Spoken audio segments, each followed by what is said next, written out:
जब बहुदल फर्कियो तब जुन गुरुङ समुदायले हरेक कार्यक्रममा वर्षेनी बोलाउने गर्थे तिनीहरू कोही कङ्ग्रेसमा गए, कोही कम्युनिस्टमा त कोही मण्डले पार्टीमा फर्के त कोही जनमुक्ति पार्टीमा।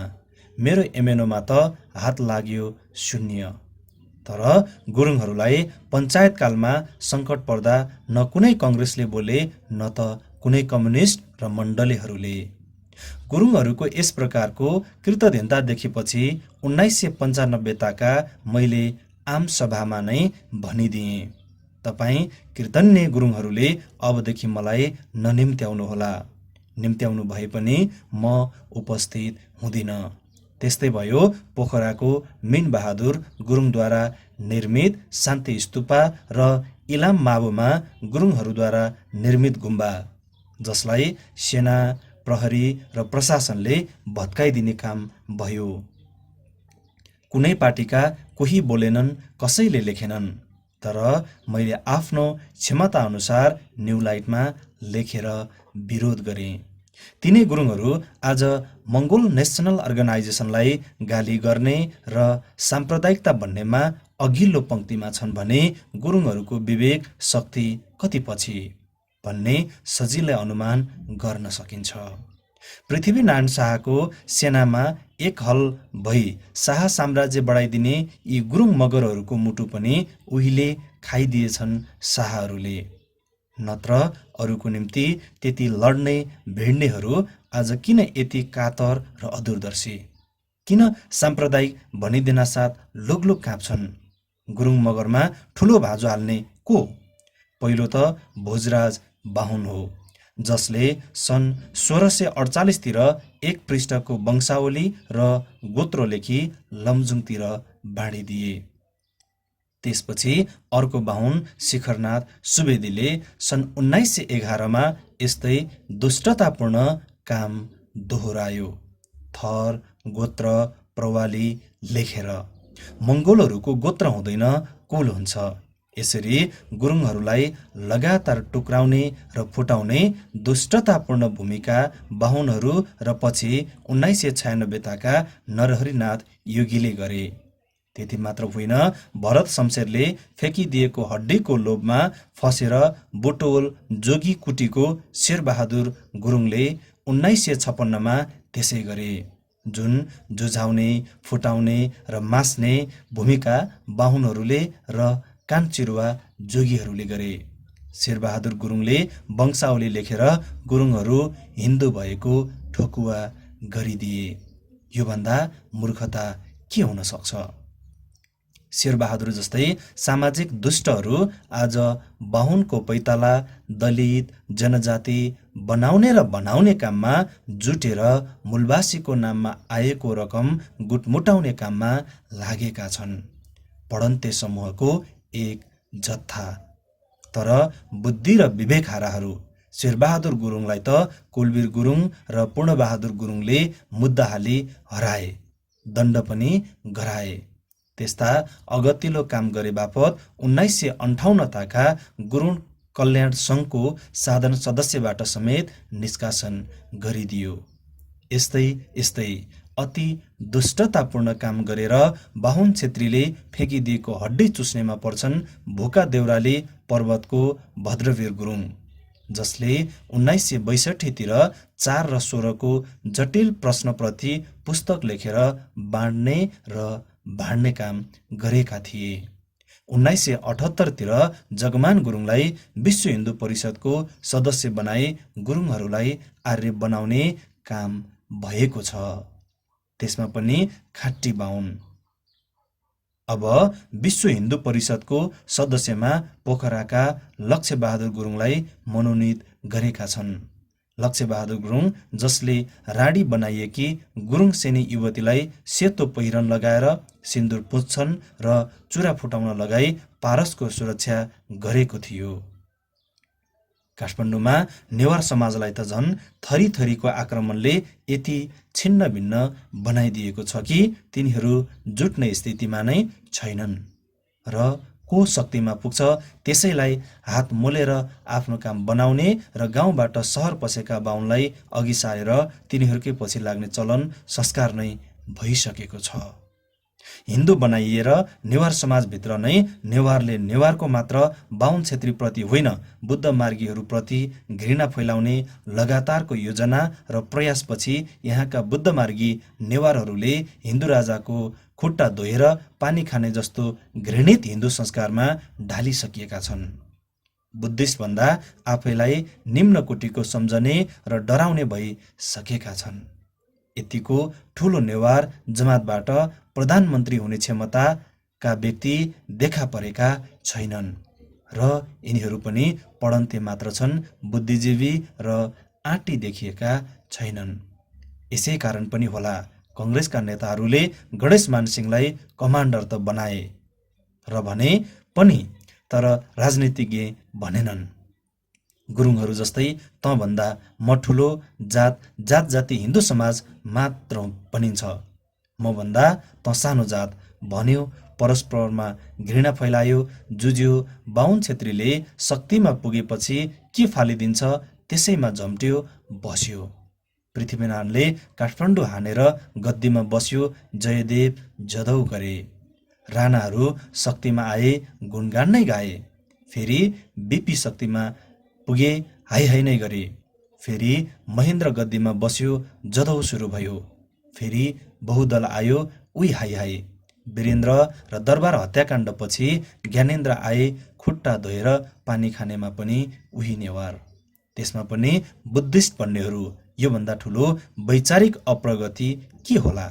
नेवारहरू हामी पढे लेखेका, खुबै जान्ने भनेर अरू समुदायमाथि धाक जमाउने फुर्ती त गर्छन्, तर शाह, बाहुन, राणाहरूको अघिल्तिर त उही सर्पले गरुड देखे जस्तै हुन्छ। जबकि यिनीहरूमा के छैन? जनबल, धनबल, पढन्ते जमात, किन्तु बुद्धिबल र त्याग, साहस मरु। नेवारहरू शहीद पनि भए, तर अरूकै निम्ति मात्र। नेपालका मूलवासी मङ्गोलहरूको कहाली लाग्दो अवस्थामाथि दलिमली भएको र यिनीहरू राजनैतिक बल, बुद्धिबल, धनबल, जनबल सबै क्षेत्रमा पछौटाइएका हुनाले पनि मङ्गोल नेसनल अर्गनाइजेसनको मङ्गोलवाद आवश्यकता अपरिहार्य छ। राजनैतिक ब्यालेन्स मिलाएर हाम्रो भावी पिँढीको हक, अधिकार, सुरक्षित भविष्य, अस्तित्वको महत्त्व र मूल्यको निम्ति।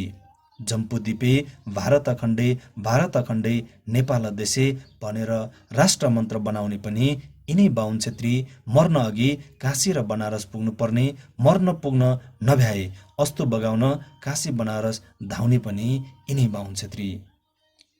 अराष्ट्रिय झण्डालाई राष्ट्र झण्डा बनाउने, त्रिभुवनलाई राष्ट्रपिता भनेर शहीदको शिरमाथि विराजमान गराउने यिनै बाहुन छेत्री।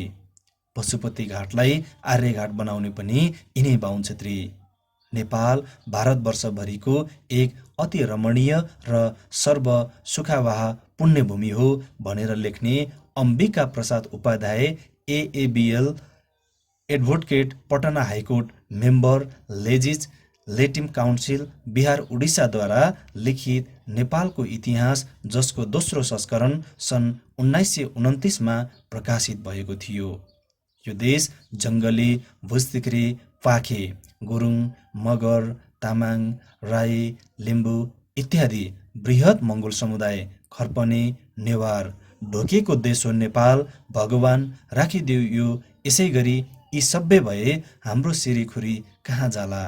मन्त्रीमण्डल जोड्दा बाहुन छेत्री लिएर जोड्नु, मतवाली कबै नहुल्नु, राममणी दीक्षित भनेर लेख्ने पनि यिनै बाहुनहरू हुन्। मैले देख्दा देख्दै गाउँका साधारण बाहुन छेत्रीहरू काठमाडौँमा ठुल्ठुला पद ओगट्ने र करोडौँको भवनहरू ठड्याउने भए। तिनीहरूका छोराछोरी धेरै राम्रा स्कुल, कलेज र विदेशमा पढ्ने भए। तिनीहरूको निम्ति ठुल्ठुला अपराधहरू, भ्रष्टाचारहरू क्षम्य भए, किनकि तिनीहरू कुनै न कुनै रूपमा दरबार र दरबारसँग सम्बन्धितहरूसँग सम्बन्धित थिए, छन्। एकजना हिरण्यलाल रेग्मी काठमाडौँको सिडिओ थिए। एकजना भोटिया लोप्साङ लामालाई ठुलो रकम लिएर नागरिकता बनाइदिए। सायद पछि उसले पैसा दिन छोड्यो कि किन ऊ एक क्लास ठेकेदार थियो। फेरि पछि पक्राउ गरी नागरिकता खोसिदियो। पञ्चायतकालमा नै नवराज सुवेदीले ताइवानी नागरिकलाई नेपालको नागरिकता बनाइदिए ठुलो रकम लिएर। पछि ताइवानी नागरिक पक्राउ पर्यो, जेल सजाय भयो, किन्तु सुवेदीलाई केही भएन। म 1979 ताका प्रेस फाउन्डेसन अफ एसियाको अधिवेशनमा भाग लिन श्रीलङ्का गएको थिएँ। त्यसताका राष्ट्रपतिसँग पनि भेटघाट भयो राष्ट्रपति भवनमा। उहाँसँगको फोटो समाचार पत्रमा प्रकाशित भयो। त्यसताका दिव्यदेव भट्ट सञ्चार सचिव थियो। उसले त्यो थाहा पाएपछि एउटा 5 तारे होटलमा राखिएर करायो। त्यो भोटेलाई कसले पठायो श्रीलङ्का? मैले कडा विरोध गरेर लेख्नु पर्यो। ऋषिकेश शाहका बाबु तारक बहादुर सचिव थिए, खगेन्द्रजङ गुरुङको। एकताका संयोगवश निन्द्राले माथे छ खगेन्द्र। निदाए भन्ठानेर अर्को सचिवलाई भनेछन्, ढोकीहरू सोफामा बस्न पाएको निन्द्राले जुल्यो। मनमोहन सिंह भन्ने व्यक्ति एकपल्ट लोकसेवा आयोगका अध्यक्ष थिए। सूर्य कुमार सुब्बा भन्ने व्यक्ति भेट्न गएछ र भित्र खबर पठाएछ। अध्यक्षले राखिएर भनेछन्, त्यो भोटेको मुखै हेर्न मान्दिन। यस्ता अनेकन अत्याचार र दुर्व्यवहार सहेर पनि पिल्सिएर मरिझैँ चाउरिएर सहन परेको छ हर क्षेत्रमा। यस्ता हेपाइबाट भावी पिँढीलाई बचाउनको निम्ति पनि आवश्यक छ मङ्गोलवाद। जम्बुद्वीपे भारतखण्डेले यो देश भारतभित्र पर्छ भन्ने देखाएको छ। नेपाल भारतवर्षको, यसैले पनि यसै भन्छ र राममणि दीक्षितको कवितात्मक सल्लाहले पनि नेपाल भुस्तिक्रे खर्पने अर्थात् मङ्गोलहरूको हो, बाहुन छेत्रीको होइन भन्ने स्पष्ट किटान गरेको छ। र हामीलाई अँध्यारोमा नै राख्नुपर्ने, अशिक्षित नै राख्नुपर्ने, अशिक्षित र अँध्यारोमा राख्नुको निम्ति हामी बसोबास गर्ने इलाकामा बाटोको सुविधा पुर्याउनु नहुने र मन्त्रीमा बाहुन छेत्री मात्र राख्नुपर्ने, जुन आजसम्म पनि त्यही गरिँदैछ भनेर लेख्नेहरू अराष्ट्र तत्त्व, राष्ट्र विरोधी, अहिन्दू मूलवासी मङ्गोलको विशाल समुदायको शत्रु नभई के त? यस्ताहरूलाई कडा चुनौती दिएर आफ्नो राष्ट्रको राष्ट्र बनेको माटो मात्र नभएर यहाँका मूलवासी अहिन्दू मङ्गोलहरू पनि हुन्। उत्थान, जगेर्ना र रक्षाको निम्ति मङ्गोलवादको जन्म भएको छ। यस कमीलाई निर्भीकतापूर्वक पुरा गर्नको निम्ति पनि मङ्गोल नेसनल अर्गनाइजेसन स्थापित भएको हो र नभई नहुने हो। यो मङ्गोलवादको वरिष्ठ शत्रुहरू हुन् धर्मनिरपेक्ष र प्रान्तीय सरकार, लोकतन्त्र, गणतन्त्र विरोधीहरू। त्यसपछिको शर्तमा अहिन्दू मूलवासीको निम्ति एउटा छुट्टै मन्त्रालय हुनुपर्छ र त्यसमा मन्त्री लगायत समस्त कर्मचारी एमएनओको सल्लाह बमोजिम राखिनुपर्छ। प्रत्येक क्षेत्रमा 50% कोटा छुट्याइनुपर्छ। जनजातिको तुलना मूलवासीसँग गरिनु हुन्न। जनजाति र मूलवासी एउटै भएको भ्रममा पर्नुहुन्न। यस्तो भ्रममा पर्नु ठुलो मूर्खता गर्नुहुनेछ।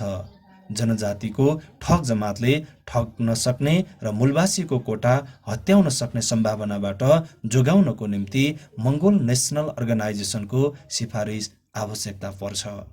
अहिन्दू मूलवासीसँग थर, भाषा, अनुहार मिल्ने हिन्दू समाजको दलित, जनजाति र बाहुन छेत्रीसँग थर, गोत्र इत्यादि मिल्ने दलित, कामी, दमाई, सार्की जात जाति हिन्दूवादमा मात्र लागू हुने शब्द हो। हिन्दूवादमा 4 जात हुन्छ र त्यसको तल्लो तहमा शूद्र जात कुकुर सरह हुन्छ र त्यसबाट खसालिएपछि अति शूद्र हुन्छ अर्थात् जाति कहिन्छ। यस सोचले कामी, दमाई, सार्की, जनजाति, चमार इत्यादि जाति हुन्, जात होइन। शूद्र बाहुनको खुट्टा पनि हो। अत अति शूद्र भनेपछि खुट्टाको तलको पैताला पनि हो, अर्थात् जाति भएपछि बाहुनको पैताला हो। अबको नेतृत्वले बुढा विचारमा आमूल परिवर्तन गर्न र धेरै नयाँ विचारलाई पचाउन सक्ने क्षमतावान हुनुपर्छ। जातिहरूको हन्डी र कोटा एउटै गरिनुपर्छ। थर मिल्दैमा सामाजिक अस्तित्वमा जसरी बाहुन छेत्री र कामी दमाई सार्की एउटै स्तरका होइनन्, त्यस्तै थर मिल्दैमा हिन्दू समाजको दलित, जनजाति र अहिन्दू मूलवासी मङ्गोल एउटै होइन भन्ने तथ्य र सत्य सबै तहले बुझ्नुपर्छ, बुझ पचाउनु हुँदैन।